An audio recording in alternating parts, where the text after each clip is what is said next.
is at risk.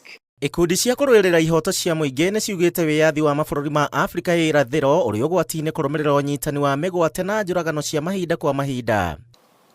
Samia Suluhu Hassan and her family and inner cabal must immediately put an end to and take responsibility for all extrajudicial killings and enforced disappearances, blackmail, threats, and intimidation being perpetrated by her government.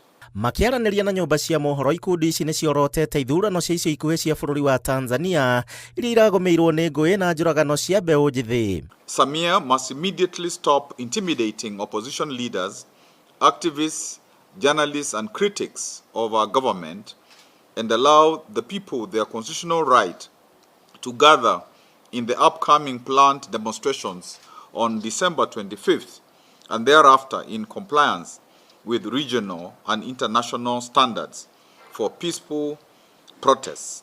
Samia must immediately stop intimidating opposition leaders, activists, journalists, and the critics of our government. Morotete president wa bũrũri wa Tanzania Samia Suluhu kũhe gĩtĩo na kwaga kũrehe ngũĩ hĩndĩ ya mĩrũrũngano ĩrĩa ĩbangĩtwo tarĩki 25 mweri ũyũ, makiuga mũingĩ ũrĩ na kĩhoto gĩa kũrekereria mateta mao. East Africa stands at a dangerous crossroads.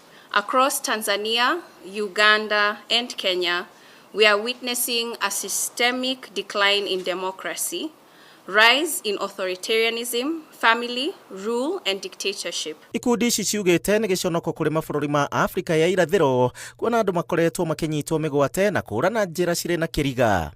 Tanzanian citizens have said that they will continue resisting until they are heard.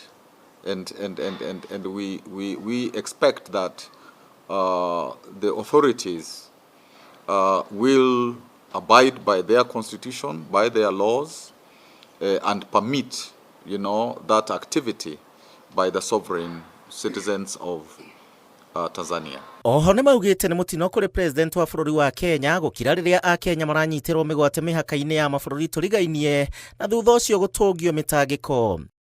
Handũ-inĩ ha Inooro TV, njĩtagwo Gĩcimo Joseph.